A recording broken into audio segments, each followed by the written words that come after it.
Hey everyone, welcome back to my channel. Today I'm gonna talk about the common RFE for fiancé visa or K1 visa. In this way, you will have an idea, and by this, you'll avoid making these mistakes, especially for those who are planning to file their fiancé visa or K1 visa application. But first, what is RFE? RFE is request for evidence.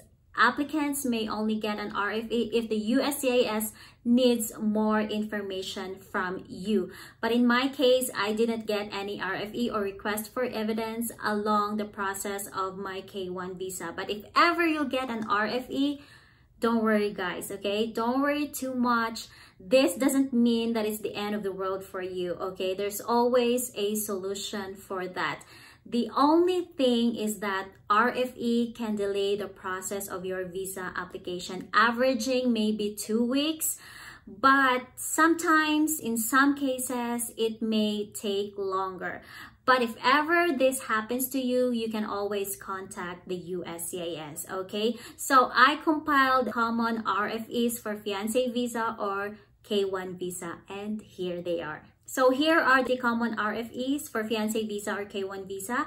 Beneficiary's birth certificate was not translated. So what you can do here is send a copy of the beneficiary's birth certificate, front and back with translation, okay?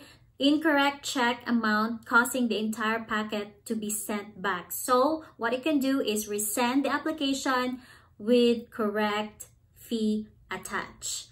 Next, copy of US citizen's passport did not have all pages of the passport. All you can do here is send in copies of each page of the USC's passport. Did not send 2 passport style photos. So of course you have to send in 2 passport style photos of both USC and beneficiary. Lack of evidence for meeting in the past 2 years. Of course, you have to send in photocopies of the passport stamps, boarding passes, photos as a proof of meeting, okay? Copy of US citizen's birth certificate. Of course, you have to send in the photocopy of US citizen's birth certificate. Next, left various questions blank on I-129F form. Of course, returned highlighted I-129F with missing questions answered. Next is missing letter of intent to marry. Of course, you have to send in letters of intent to marry for both USC and beneficiary with wet signatures. Next is missing pages of the divorce decree. So you have to send in a photocopy of all the pages of the divorce decree. Next is request for additional financial information from USC. So of course, you have to send in the additional evidence regarding the US citizens' financial details. Next, request of proof that Filipino Cupid is not an IMB. So you have to send a copy of the terms and services of the website as well as a statement from their customer service, okay?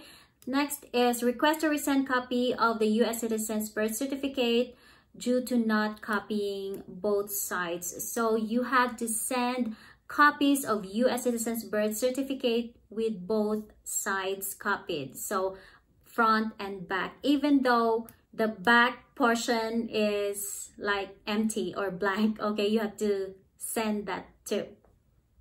Next, send in only 1 divorce decree when petitioner had been married 2 times. So if your petitioner is married like many times, you have to send in all the copies of US citizens' divorce decrees, okay? Next is request to send passport style photos in correct sizes. So of course, you have to send in your passport style photos in correct sizes, okay? So there you go guys, these are the common RFE or request for evidence for K1 visa or fiancé visa application. So in the future, if you're planning to file for this K1 or fiancé visa application, I hope you'll be able to avoid these kind of mistakes, okay? So thanks and see you again on the next time.